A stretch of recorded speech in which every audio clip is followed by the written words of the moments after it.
The following is a presentation of the iRacing Esports Network.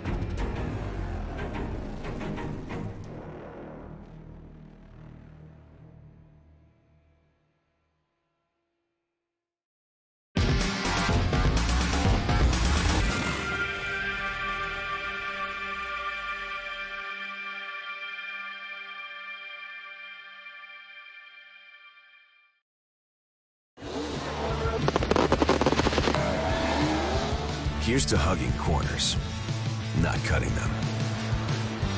To grinding away, not grinding to a halt. Here's to those who stay true to the old saying, if you want something done right, you do it yourself. From Tallboy Storage to the latest line of extreme grip hand tools, Craftsman is there when it matters.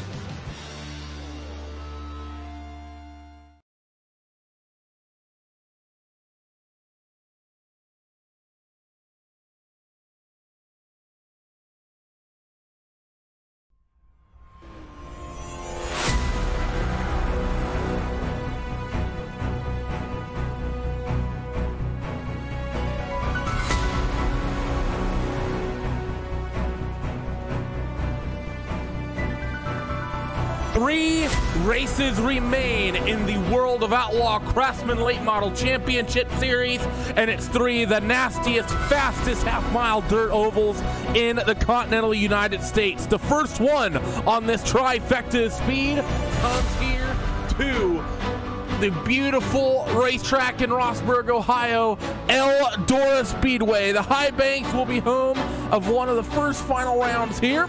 Let's talk about those championship standings right now. It is still Howard Weaver who leads the way in the late models by only 17 points over Zach Leonardi, and Alex Bergeron is still within a reachable distance back in third, 54 points back. Austin Carr, we can pretty much rule him out mathematically, 127 points back.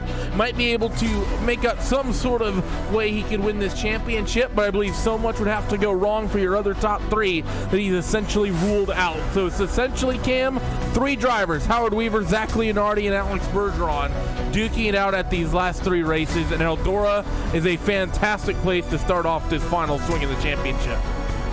Yeah, absolutely. You know, we're going to have a good 50-lap feature here at Eldora, and I got to say, the Super Late Model Series has been on fire, and really, I guess I should say that in a non-literal sense, seeing as they have been managing to get these races done, not only quickly, but without really much fuss or cautions. The only action they're doing is really just the racing in between the dirt concrete barriers here on the top side and the inside of the track, because, Randy, you've been having just great race after great race as far as these late models go. I think it's important to remember that fighting for the championship here isn't just bragging rights on the line. Very, very real money here goes to your champions. And of course, there's also the race purses that they've been running for every single season. So $3,000 goes to the championship winner.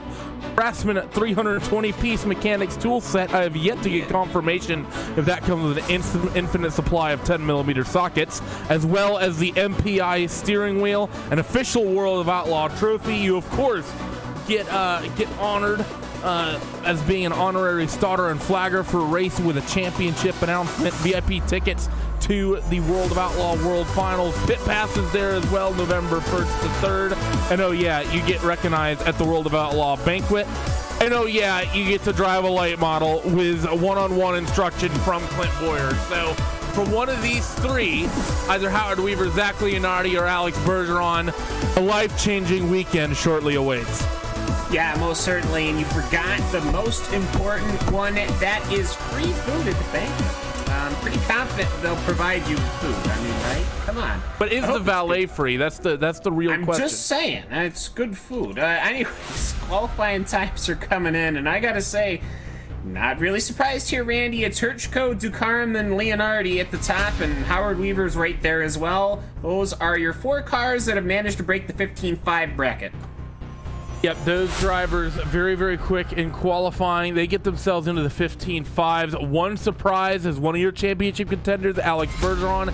He qualifies deep in the field with a 15.698. So he's a full, basically, 10th and a half off those championship contenders up in front of him. Leonardi, the quickest of our championship hopefuls, but only by about 100th over Howard Weaver, so not much in it there. But regardless, heat race number 1 is now getting itself set, so we will go through your starting grid for this one as they begin to roll. It's going to be Drew Hirschko and Howard Weaver on that front row for heat race number 1. Jake Fields and Garrett Niebergy on road number 2. Charles Cosper and Austin Carr on road 3.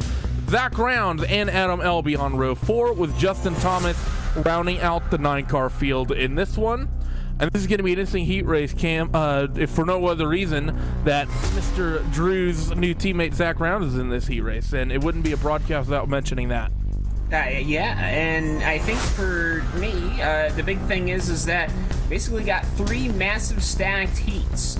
You normally get 7 cars, maybe 6 cars, definitely, and now we're gonna basically have 9, 9, and like 9. So it's gonna be very exciting. I'm pretty happy that these heats are gonna be very stacked. But what that means, as far as I'm gonna look, is that the track is gonna get really worn in, even though we're minus that 4th heat. It's going to be one of those situations where Eldora, there's only one place to normally run here at the Big E, and that's that high side. Yeah, you often see cars up around the top here, but would not be surprised if you see some vehicles potentially go to the bottom. We'll have to wait and see. That dirt is still very, very healthy as the cars roll themselves up. So we get ready as they roll through turns number 3 and 4. Come to an end of this first pace lap behind the iRacing safety vehicle. Yeah, and I think for me, well, the lights are out on the pace truck, so easy peasy. Let's go racing here, and I'm wondering here just how long they're going to stay on that inside line. I have to wait and see as they work themselves through corners number 1 and 2. It's going to be Drew Hirschko in that 26 car, the inside of that front row, in command of this field. As they work their way in towards 3 and 4, iRacing safety vehicle will duck to the safety of pit road right here in the center of 3 and 4, but everyone else will get ready for a brawl. Top 4 go directly to the feature event. Who's it going to be? The 26 gets on it. We are green from Eldora in the World of Outlaws Craftsman Late Model Championship Series. And already it's about 9 wide. You could almost say it's not, certainly, but it certainly could look like it as Drew Hirschko's got away. Weaver's running that 2nd position. Charles Cosper's running comfortably on that inside line as they're still going 3 wide past the starter stand. Oh, the 26 of Hirschko gets himself into the outside wall.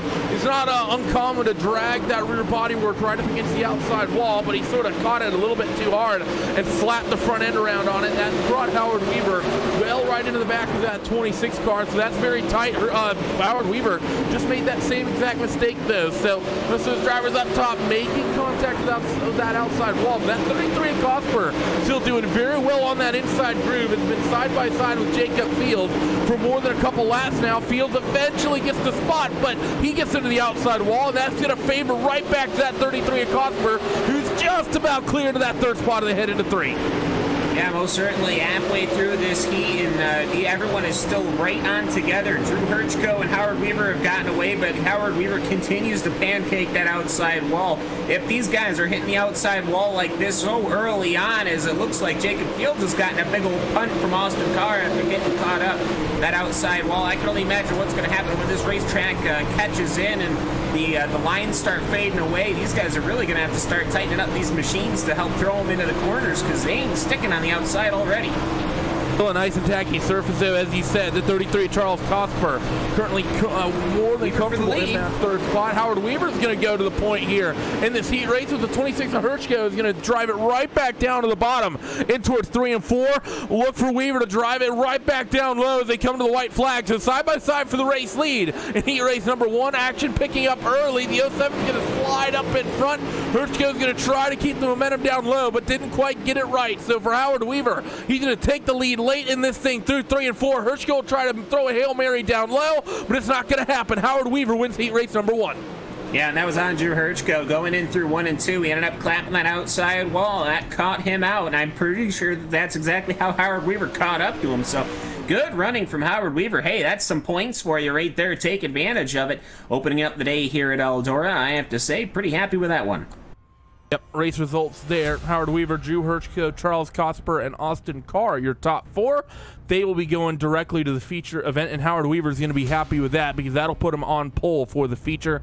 Very, very important for him with the championship standings. Jacob Fields, Zach Rounds, Justin Thomas, Adam Elby, Garrett Niebergy. Not the last we've seen of them. They will get one more opportunity in the last chance qualifier a little later on in the evening. Speaking of, though, moving on, we have another heat race coming at you, and let's go down the starting grid here. Tyler Ducarme on the front row with James Eden starting in that second spot. Phil Diaz and Nick Cooper on row number 2. Mark Molnar and Austin Selman on row number 3 with Kevin Dedman and Brandon Schmidt on row 4, and Virgil Graham tagging the back of the field in heat race number 2. Somewhat interestingly here, though, Cam, one of our championship contenders in this heat race. That means we're going to see both Leonardi as well as Alex Bergeron in that third heat race. So it's going to be interesting watching them fight because not only will transfer spots be on the line for them, but there will be points in play for those two. Yeah, most certainly. And you got to also remember here, I mean, you can take a look at some names. You know, Kevin Dedman and Austin Semmelman, they're starting way in the back. And for Phil Diaz and James Edens, they're going to have the potential to get that point. Yeah, Heat 3, which is always when the track starts falling apart and where cars start colliding with other cars, which we've already basically had in Heat number 1. So only imagine how this one's going to go, Randy. Get the 1-to-go signal from the iRacing starter stand. The field gets ready to get formed up. All these drivers would have just seen what happened in heat race number 1, and well, they would have seen a very tricky top groove to run. Need to be pretty much right up against the wall and against the wall on a few occasions. But you also see that middle and lower groove be somewhat reasonable, like the Charles Cosper and Howard Weaver making moves down low. Tyler Ducarme in the 25 will be in command of the field as the field gets ready to get themselves going here. Tyler Ducarme waits. He gets on it. We are green in heat race number 2. Man, what a shotgun start from Tyler Ducarme. He pulls himself way up front. Already a couple cars on the wall. Austin Semmelman finds himself clapping that outside wall. Brandon Schmidt pulling in inside. Eric Home 3 wide. Kevin Dedman out. Finding himself. He's going to continue to stay on. Number 5 machine. He's going to stay in, and he should be able to clear, and they're going to settle in here as we begin heat number 2 in proper. Top 4, they come across the stripe. Ducarme, Edens, Diaz, Cooper. That time through, I'd be very surprised if they keep it in that order. Top 2 run the middle of the racetrack, move forward up against the wall. Everyone else all over the place. They head now in towards corners number 1 and 2. Working lap number 3 of 8 here at Eldora. Down the back straightaway for the 3rd time. That 25 of Tyler Ducarme. Been able to stretch a gap. Still running that low groove. The 52 of Edens moves up top. Does not find any more speed up there. Yeah, and I gotta say, Ducarme is able to just keep that number 25 just off that right rear. Somebody's into the wall. Somebody's almost upside down. Somebody is upside down. Mark Molnar is. He'll get that car cleared. But for Mark Molnar, he is not going to be, I think, basically just, he's not going to be having a good day. He's going to have to basically start at the very back of the consolation race. He's not going to be happy with that whatsoever. Bit of a silly mistake to make that happen as the field continues working through, coming to lap number 6 of 8. 25 of Ducarme has a nice little gap over the rest of the field, and he started to experiment with different lines here. James Edens P2, Phil Diaz in 3rd, and Nick Cooper still in that 4th spot. Austin Stillman is very close to the back end of that number 35 car to get that last transfer spot. Those are teammates from VLR, so they're likely going to be somewhat. They should play a little bit nice with one another, but maybe not too much. Here goes the 18 of Austin Selman. Going to try to make a move, gets the pass done. The 35 of Nick Cooper, though, is going to drive it back down to the bottom, and he'll have that spot back at the timing beam. White flag waves, though, at the starter stand this time. Selman drive it back down to the bottom. He wants a transfer spot, and he's going to fight to the death for it. Selman down low, slides up the racetrack. Cooper can't get there. Ducarme's going to win, but Selman's going to steal himself a transfer spot. Yeah, and James Edens comfortably coming in 2nd over Philip Diaz, and there you go, Austin Selman. He's gotten himself in. He was started in 6th. He's moved up to 4th, so good on him. And I gotta say, I'm surprised, almost, Randy, because the first heat was a bit sloppy. Cars continuing to clap the outside wall, almost a bit like watching the pickup trucks when they run here. But the second heat seemed to be more of what we were expecting. Not really a lot of cars tapping that outside wall. Yeah, I think you're right on that one. Rest of your field, of course, on your screen: Nick Cooper, Virgil Graham, Kevin Dedman, Brandon Schmidt, and Mark Molnar.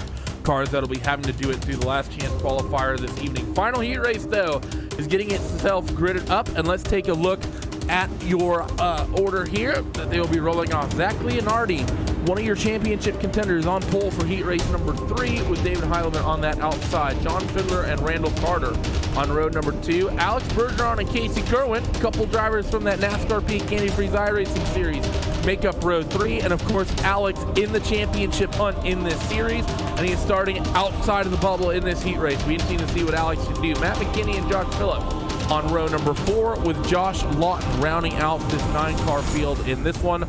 Leonardi should be able to transfer no problems here, Cam, but that number 12, Alex Bergeron, he didn't have the pace of qualifying, but we've seen him qualify poorly and run through the field before. He's only got to make up one position to get that ticket to the feature, and we'll have to see if he's going to be able to do it. He's starting that inside line. That's going to be pretty tough because I've seen the inside line faded away a bit more. The outside line was fairly comfortable, so we'll see as they come to the green how he's going to do. Field works themselves in towards 3 and 4 as Leonardi will be in command of the field. iRacing safety truck off the surface, and we are green for the final heat race of the evening. It's a great jump. With 24, Zach Leonardi, 12, Alex Bergeron going to begin working the bottom immediately. Makes contact with a 21 and David Heilman, so a little bit of a love tap from the teammate. They're 3 wide behind as well.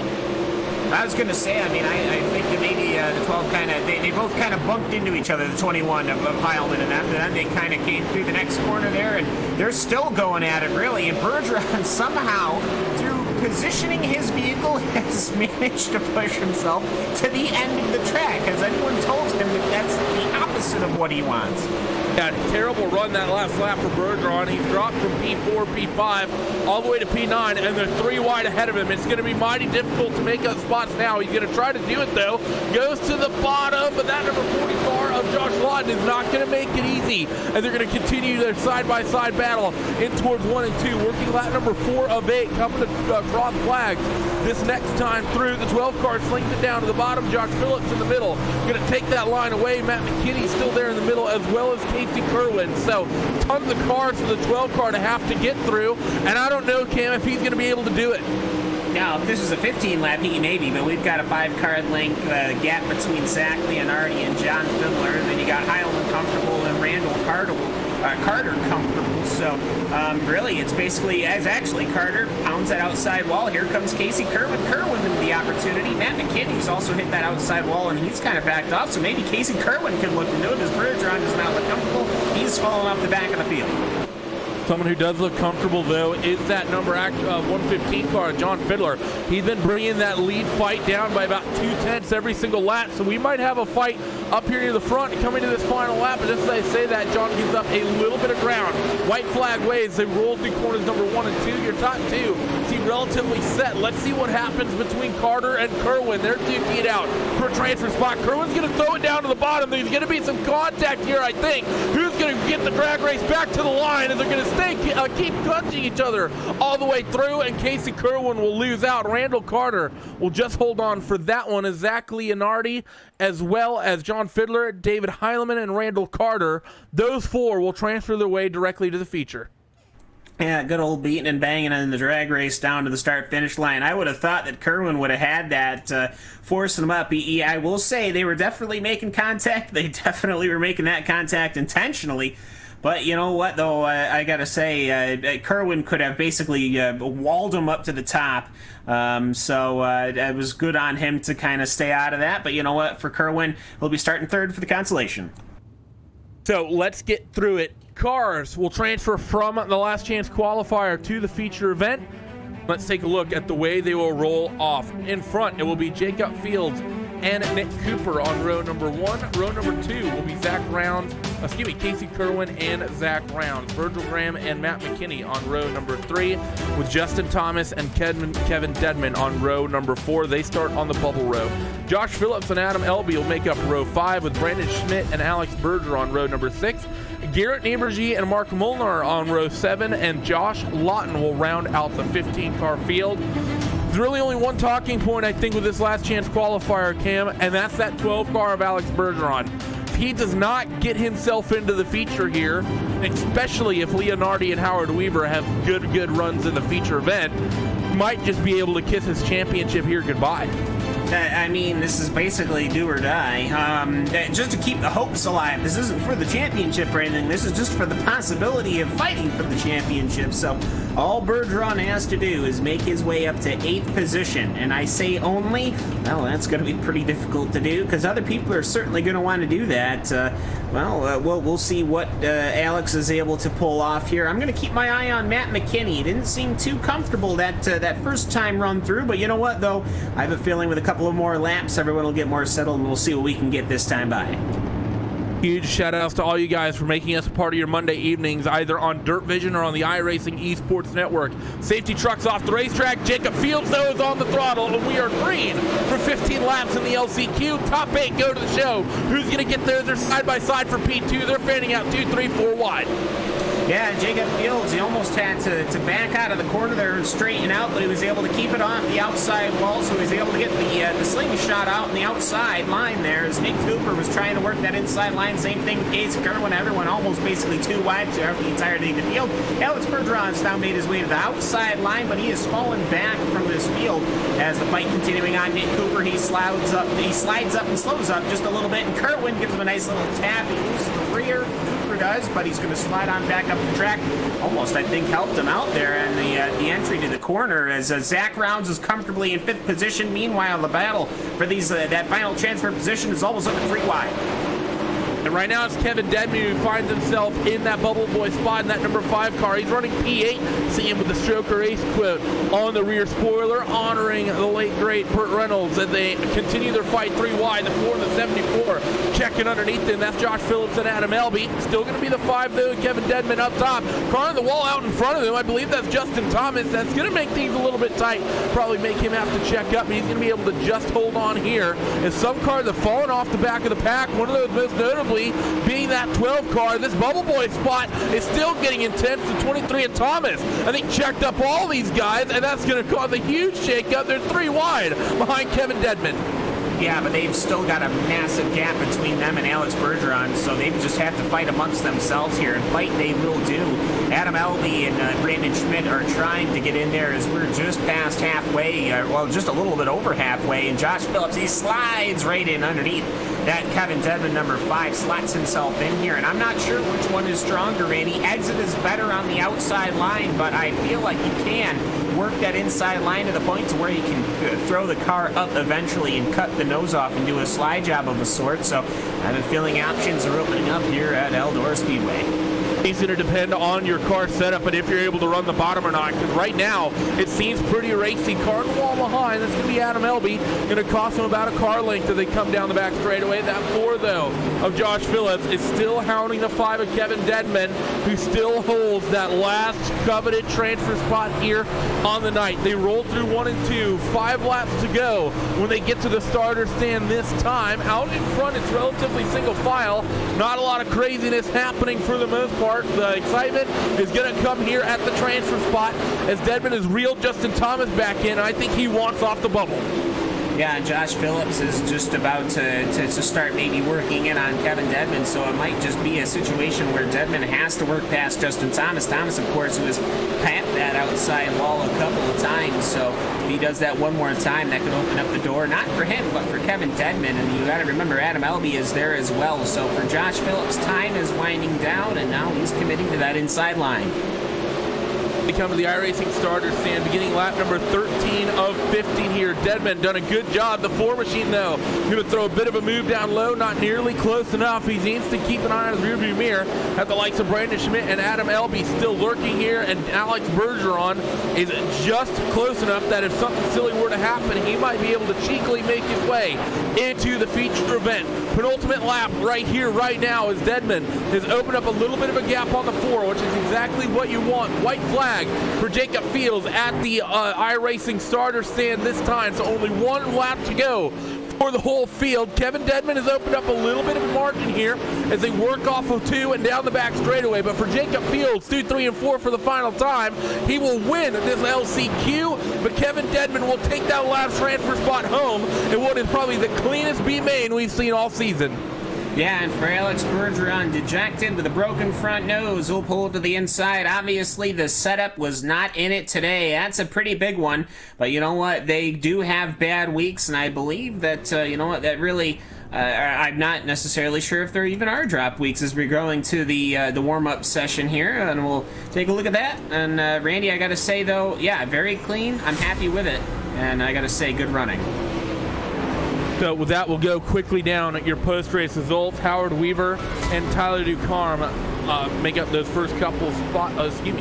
Jacob Field and Casey Kerwin make up those first couple spots as my screen changes on me. Virgil Graham and Matt McKinney in 3rd and 4th. So Nick Cooper in 5th, Zach Rounds in 6th, Justin Thomas 7th, and Kevin Dedman in P number 8. They make up the drivers will be going to the show. Josh Phillips, Brandon Schmidt, Adam Elby, Garrett Ebergy, Alex Bergeron, Mark Molinar, and Josh Lawton do not make their way into the show. We're going to step away for just a couple moments here, get a quick ad break in during the warm-up, and then we will be back for the 50-lap feature event. Do not go away.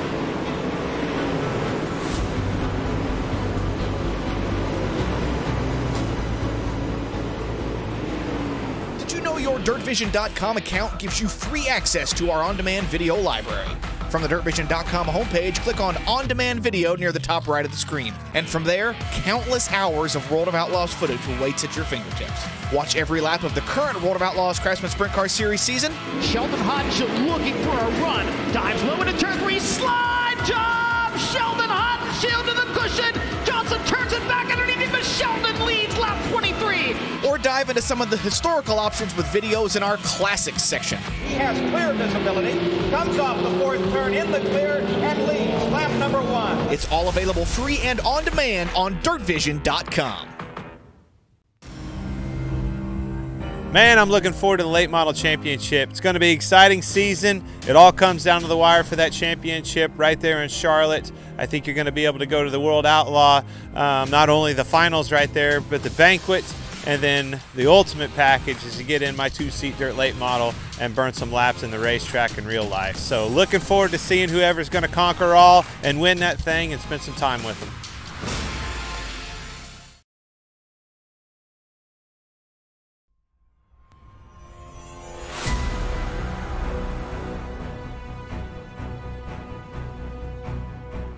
So while the Seahawks continue to struggle against a quarterback that has somehow thrown 2 picks in the first half and yet is still somehow winning the game, we have the feature event gridded up for you right here, right now, for the World of Outlaws Craftsman Late Model Championship Series main event, round number 9 here at Eldora. And let's go down your starting grid. Championship points leader Howard Weaver will start on row number 1 with Tyler Ducarme on his outside. Second in the points, Zach Leonardi is in P number 3 on the inside of that second row with Drew Hirschko in 4th. James Edens and John Fiddler make up row number 3 with Charles Cosper and Phil Diaz on row number 4.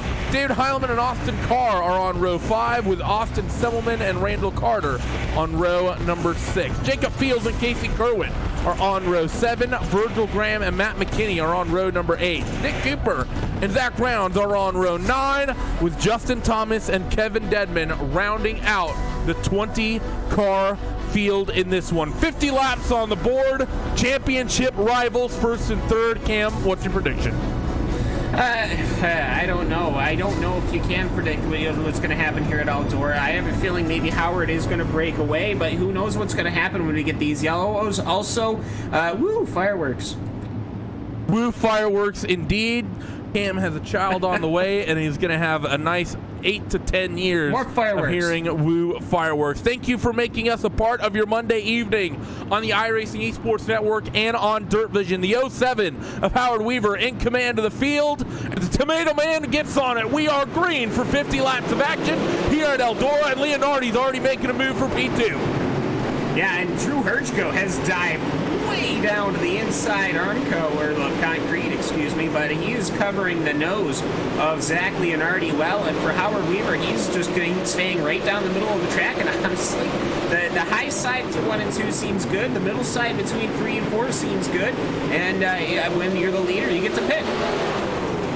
We're still doing a good job maintaining that lead spot. Tyler DeCarm in second. Zach Leonardi still in third. Drew Hirschko and John Fiddler, they're going to be duking it out. The two teammates, they're going to be wheel-to-wheel through 1 and 2. And if you look into the background, almost your entire field from third on back is 2 by 2 by 2 by 2, as both ends of the racetrack seem to be racing. You see the 94 and the 1.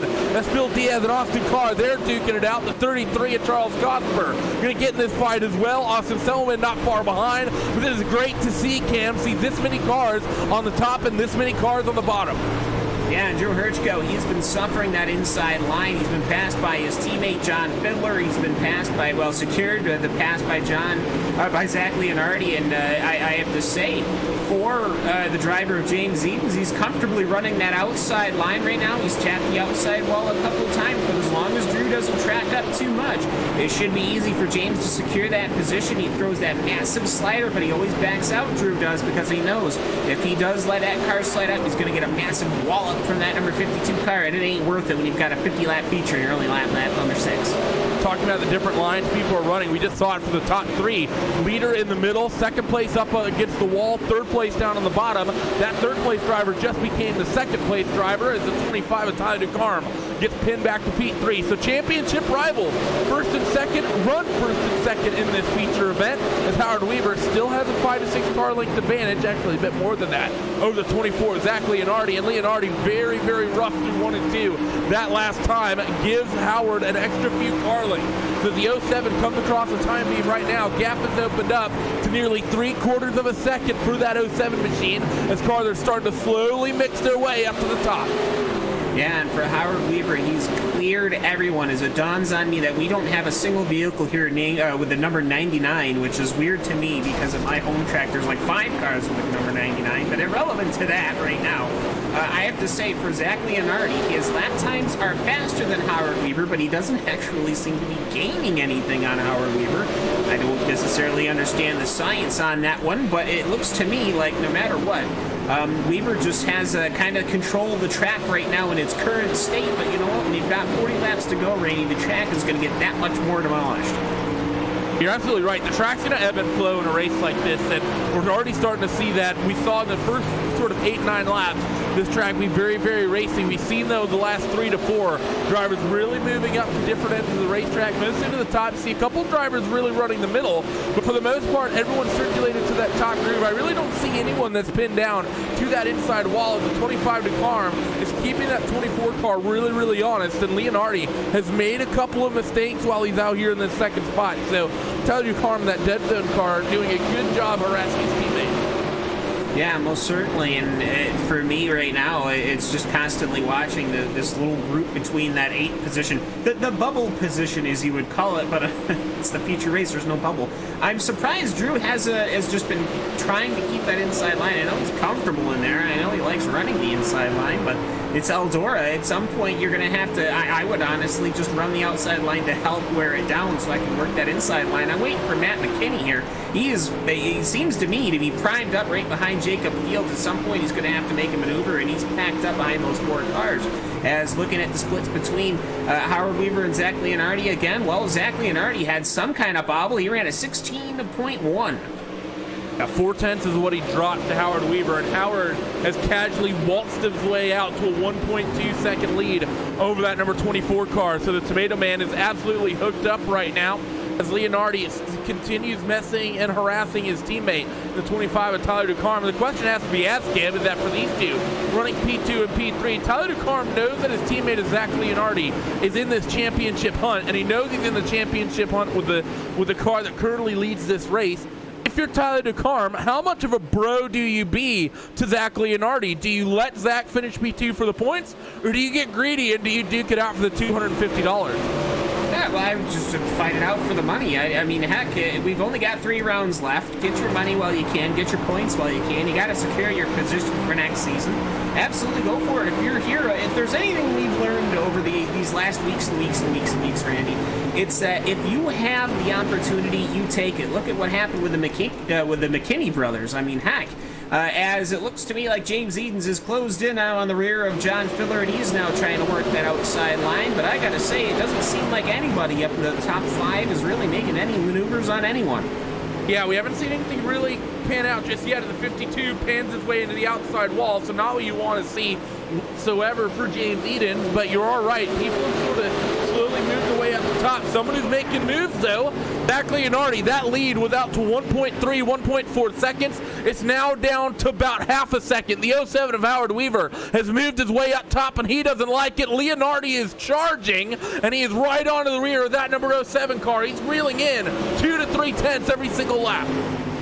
Yeah, and it looks to me like Howard Weaver just managed to find a rut or something those last 2 laps that have sort of closed Zach Leonardi in. This is the opportunity here, but what's going to happen is Leonardi, at the least, his mission objective right now is to just stay in the hunt and wait for Weaver to make a mistake. I think I figure out where everyone's doing this. Is here comes Leonardi with a massive slide to the lead, but obviously Weaver's going to be able to counter. There's a massive rut formed on the exit of corner number 2, Randy, and whoever hits that rut seems to be that's what happens. You can watch the suspension unload and upload as there goes Weaver. He hits it, and here comes Leonardi. Leonardi down to the bottom. Weaver's going to try to cut it back down low, but he's lost so much ground, he's not going to be able to. And that means we have a new race leader officially. Howard dives right to the bottom in corners number 1 and 2, slides up in front of the 24. Contact between the two. Ducar's going to make this nearly 3 wide for the race lead. Zach Leonardi going to slide the bottom once again. Going to get clear. The 25 Ducar is going to try to help his teammate out just a little bit with 3 races left. Championship implications on the line. The championship leader goes from first to third, and second in the points goes from P2 to P1. Yeah, and there you go, Tyler Ducar.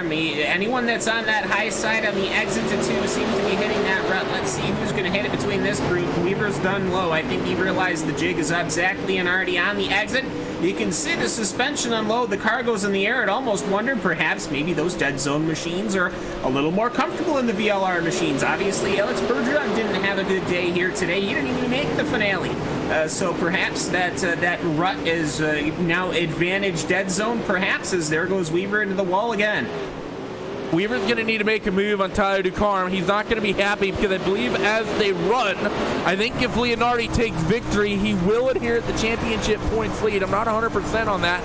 Things are going to be very, very close in that regard as they head towards the penultimate round. Let's take a look up and down your field, though, see if we can find a couple of other fights. The 9 of Matt McKinney and the 007 of Jacob Fields are very, very tight as Hugo and I work on the same wavelength and immediately jump to the same battle. The 9 of Matt McKinney in that level 7 car right up against the outside wall. That 007 of Jacob Fields not doing a great job trying to keep it there, but he is trying. And I'll say one driver, Cam, he's had a really rough night tonight. Started P4. Drew Hirschko finds himself circulated back to P10. Well, that's what happens when you try to run that inside line. He should have ran the outside while he could. Now it's at that point where it's almost impossible to pass people. Also, look at the mud on these vehicles. Look at Jacob Fields and Matt McKinney and Phil Diaz. These cars have been in the muck all day long. Look at it. It's Jacob Fields now perhaps leaning to that middle line. There's nothing there. I think that inside is, here comes the truck from Matt McKinney, as Phil Diaz is going to be able to see that easily counter, and that's exactly what's going to continue to happen if you try to make that in through 3 and number 4. Good battling at least here, but Matt McKinney is able to power on the outside, so interesting development here. McKinney maybe coming on strong here in the end. Number 9 looks like a big old mud ball sliding down to the bottom underneath that 94 of Phil Diaz. We're inside the final 20 laps to go. The 007 of Jacob Fields is going to throw the same move on Phil Diaz. Diaz is going to be able to counter this one, though. Successful parry is successful, and the 94 car will hold on to that spot. He's going to be a little, I think, frustrated. He lost that position to McKinney, though, regardless. But John Fiddler still fighting with this 9 machine as Jacob Fields goes for it again, gets into him. So a bit of contact between the two, and that's going to give the 007 the spot. But it was a little bit physical on him having to take P8 away like that. Yeah, Matt McKinney, meanwhile, is closed right on in on John Fiddler, and I got to say, we do have one lapped car here. That's Nick Cooper. He's running the very high end, the very inside line, not the high line. Everyone else is running that high line. Nick Cooper is wisely running that inside line, and I got to tell you, being a lapped car here is miserable. The only reason why I know that is because I was in a 45 car feature in the Legends cars. And wait! You made a feature? This story. I did. Well, you know, it's everyone went to the feature. But yeah, so it was a 45 5-car legend race, and let me tell you, at some point you're going to get lapped, and it was not fun. So for Nick Cooper, he has my sympathies, as he's doing his very best to let everybody by, so very polite on his part. Matt McKinney's managed to lose the tail of John Fiddler, the 115 machine, as everyone seems to be doing pretty all right, but Howard Weaver's now attacking the inside for Dakar. One driver's lost the tail on the 25 to Carm has picked one up as we're coming to the final 10 laps of this race. The first 40 all been under green. The 07 of Howard Weaver gets a good run on the bottom underneath the 25. Gonna slide it up in towards turn 1. Can he get the drive off? DeCarm parries it right down to the bottom, and he's gonna hold on to that second spot for now. This time Weaver's up top though, and DeCarm left that window open up that upper groove. He tries to slide up to cut it off, but now the 07 able to slip through. So Howard Weaver, fantastic car positioning there, just harassing the 25. He takes that second spot away inside of 10 laps to go. And oh, by the way, the 52 of James Eden is in this fight as well. 3-car scrap for P number 2. Yeah, and I gotta say here, it's the fight for the best of the rest, because Zach Leonardi is absolutely pulled away here. And here comes DeCarm. He sends it down to the inside. No slide job apparent, but it looks like James Eden's, if Weaver's car was a little lower, you would have been able to rocket it right on by, as the massive chuck from Tyler DeCarm sends Edens to the inside line. These guys keep fighting. They're going to let Austin Carr into the picture. I'm fine with that, as they're coming to 6 laps to go. As they roll off of corner number 4, the 07 of Howard Weaver still holds that second spot. James Edens, though, had good speed, but I think that most of the reason he's reeled in this fight is because the 25 and the 07 were just not relenting on each other at all. 5 laps to go at the iRacing starter stand at this time. Zach Leonardi out to about a 2.5 second lead, but Howard Weaver, James Edens, Tyler DeCarm, they're all covered by 3/10. When do the elbows come out? That is my question. Howard Weaver's machine is still not comfortable on the exit of 2. Everyone else seems to at least have something hooked up. James Edens, he's able to recover off that rut earlier. Howard Weaver has to defend to the inside line. He's going to truck up. That's going to throw him into that rut. We have a caution out on the racetrack, and I think that might just end it. Oh, no. This is going to be really interesting, because Weaver and Edens were side by side. See what the caution was. It'll be interesting to see who gets awarded P2. Austin Selman is not on the racetrack, so let's see what happened to this number 18 car. I see him slow at one point down low. Oh, and if he just see damage on that car, he just stops on the back straightaway, trying to see if he took a hit. If Austin just stopped on the racetrack like that, I think the thing is he intentionally pulled in a part of the track where not a single person has drawn. There wasn't a single tire track, and like the yellow got thrown. So that, I think this is one of those situations where you just say, that sucks. Yeah, I'm just trying to figure out what happened to him, though, because... Well, he had to leave. He's out of the service. So obviously something has come up. I don't think he just went... I don't think he pulled a Buffalo Bills here and just went, well, okay. I think you're thinking of Vontae Davis. I think that's what I meant. That's what you're talking about here. But regardless, that caution is going to end the race. So that's, I don't know, maybe he ran himself out of gas. That's going to be really questionable. I know that's something someone's potentially talking about. Tim Ryan in the YouTube chat has mentioned that.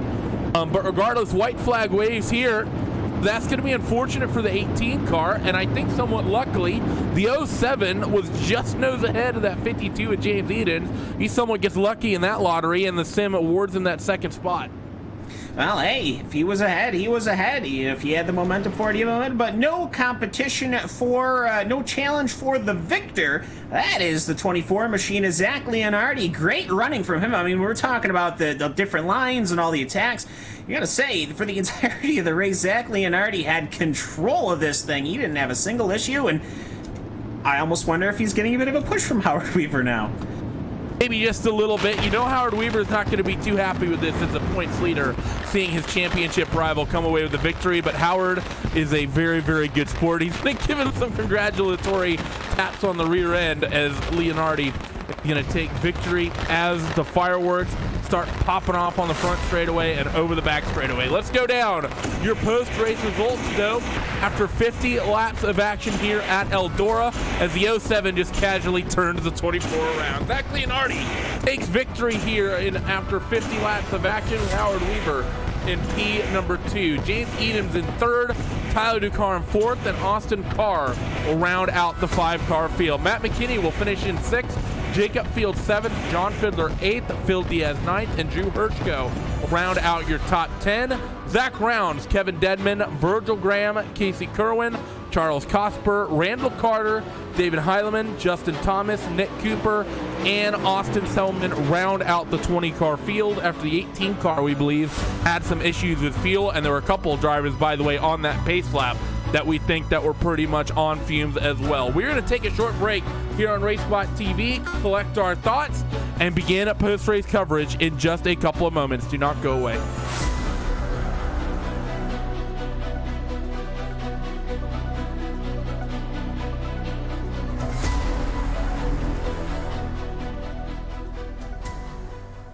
Courage at the mile. What part did courage play in this victory? Kinzer going into the corner, trying to get by Del Waxo, makes contact. Hell of a lot, I'll tell you that right there. So many times, everybody had lost track. Look at how it shot up on the center track. Tell you what, that was some close races at a high speed. The World of Outlaws create memories for fans every night. Now share your favorite Outlaw moment on social media. Whether it was 1978, 1998, or 2018, we want to know, what's your Outlaw moment? Did you sneak into a victory lane picture? Get whiplash driving past a parking lot full of crews at work? Or maybe you simply got to meet your favorite driver in the pits after the races. Tweet it, Instagram it, just use the hashtag #MyOutlawMoment. You might even hear Voice of the Outlaws Johnny Gibson share your memory at the track. Don't delay, start posting today. Let us know with My Outlaw Moment.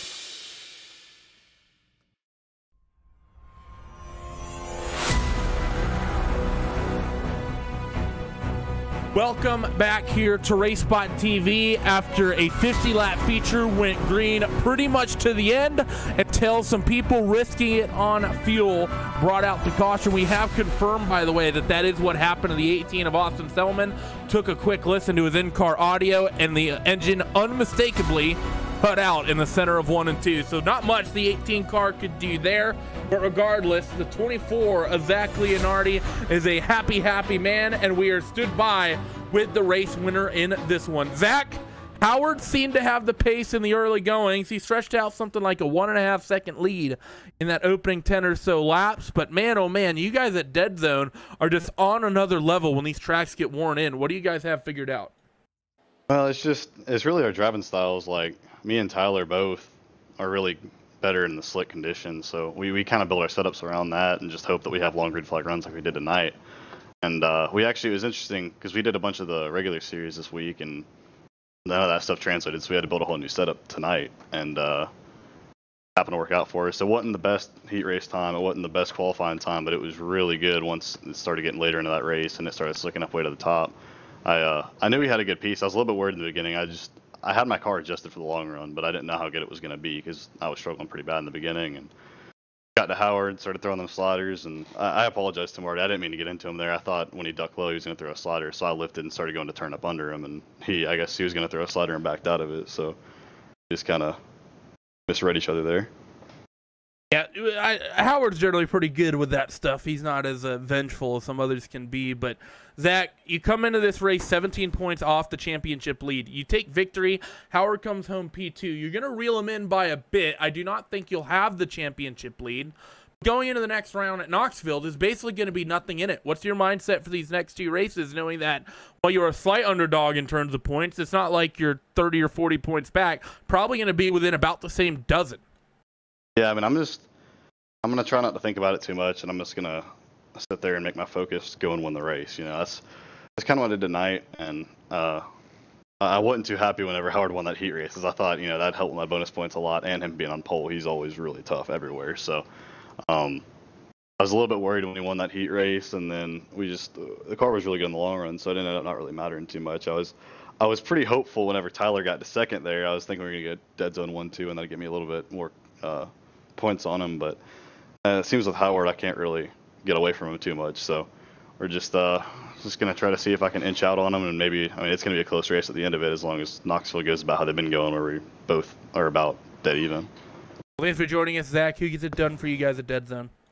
I just want to give a big thanks to Tyler and Casey. You know, we built a killer setup tonight, and Casey Casey was really fast. He was better early on. So when it slicked up qualifying, he just didn't have it the way he needed to there. But he was pretty damn good the race. He just struggled a little bit to the field. But Leonardo Race Designs, we had a new look on Tyler's car this week. I was excited for that. And Bill Spill, all of them, and just everyone back at Dead Zone. We came out with a really good one tonight, and we almost got us a top 2. Well, yeah, you guys looked very good. Tyler looked very, very competitive. Thanks for joining us, Zach. Congratulations on the win, and good luck in these last 2 races. Thanks, guys. Now, moving on, second place finisher on the night might just be second place in the points for the first time in a long time as they head to the penultimate round at Knoxville. Cam Walsh is stood by with the 07 of Howard Weaver. All right, Howard, we're a little pressed for time, so I'm going to simply ask, how'd your day go here at Eldora? Good. All right. So that is, of course, the number 7 machine of Howard Weaver. That's super pressed. I was going to say, I mean, really good race. I mean, 14 minutes to cover 47 laps or however long it was before cars started puttering out of fuel. But really, I mean, good day. You were in the fight basically all day long. The track kind of went away from you. It seemed like on the exit of 2, there was a massive rut that formed. The other cars managed to take it. Every single time your car took it, it kind of shot you to the inside. So it just kind of turned into a big old battle, and in the end, Leonardo was able to just kind of pull away from you. Yeah, I don't really know anything about setting these cars up, especially with the shocks and stuff to go over the bumps so good. And so that one out of turn 2 was killing me. It kept shooting me, shooting my right rear into the wall, and really screwed me up. At the end, I just started racing really conservative and was able to catch back up to Descharme and get back by him. So, but yeah, early on I was running the lower middle line and was actually pretty quick. But yeah, I didn't think I would be very good at all at this track on the new build. I haven't really ran any lately, so second place is good, although it would have been nice to win. Howard, quote, I didn't think I was going to be very good at all, quote, Weaver. I say that every week. You basically do. So you are still the points leader by about 1/2 of a hair. So we've got 2 rounds to go, and looking forward to it. Knoxville used to be probably my best track, but it's actually my worst finish in this series now, so I'm not too sure how I feel about it. But I kind of got wrecked that race. But if I can have good luck, I feel decent about it. Zach's going to be tough to beat. He's actually ahead of me, I think, with the drop. But and then the last race is Charlotte. He won there earlier in the season, and I started 19th and finished 4th. So yeah, I just got to qualify good, and I seem to be pretty good at qualifying. And if I can do that and just block everyone for 50 laps, I seem to do all right. Well, it's not blocking per se. There's no mirrors. It's defensive positioning for the best, probably. But yeah, or going wherever my car will let itself go. Yeah, wherever it wills itself. Yes. So either way, Weaver, thanks so much. We'll give you the floor. Who you want to thank? Yeah, I want to thank School of Racing Graphics, Team VLR, Team Friday, World of Outlaws, iRacing, Race Spot for the coverage, and Zach, he raced me really clean, actually. He got into me there, but that was my fault. He thought I was going to do a slide job, and I just kind of held the middle lane, so we got together, but neither of us died, and he went on to win. So yeah, it was a good race, and had a lot of fun battling with him and Descharme and Edens at the end. Well, there you go, Howard Weaver. Thanks so much for hopping in with us, and we'll see you down in Knoxville. Yep, see you guys. Thank you. Well, and with that, that's the number 07 machine. We'll go to a car that was pretty much worked his way through the fight, and Randy, you're standing alongside the car that started 5th, finished 3rd, covered in mud. It's James Edens. I'm stood by with that number 52 car, and James, he started P5. Early goings, first, really, I'd say 2/3 of the race, it didn't seem like you're going to be able to be too competitive and try to move up into those top 3-4 spots. It just seemed like you were too far back, but then the likes of Howard and Tyler started duking it out, and then you got there, and you pretty much made your presence known. How was the race tonight? Seemed like a very racy track. Yeah, track was actually surprisingly good. I thought it was definitely better than I thought it was going to be from practice and stuff. It was 2 grooves for the most part. Yeah, just got shuffled back a little early on and then had to fight my way back up. No cautions, kind of let them guys get too far ahead. Car came in the second half really good, though. Now, you're sort of on the outside looking in on this championship battle, and as one of the competitors in this series, I just kind of want your input between this Leonardi and Howard situation going into these final 2 races. Only about 15, 17 points between them, I think, as we go into that final round. Let me just double-check that as we have the update. 13 points between them. Who's your pick to pick up this championship? That's a tough one. I mean, they're both really, really good. It's just going to be between which one of them doesn't make a mistake is going to come out on top for sure. Well, definitely seems like it there. So thank you for joining us, James. Before we let you go, who gets it done for that number 52 third base bar and grill machine? I got to thank the bar and grill, of course, as always. And then I got to thank the new team we started this week, Driven Sim Sport. You know, the guys we put in a lot of time pretty much today before the race to get the car where we wanted it. It showed. I think this is the second top 5 I've had since the first race, so it's good to be up front again. It's always good to see you run well once again, James, and good luck to you in the final 2 rounds of the series.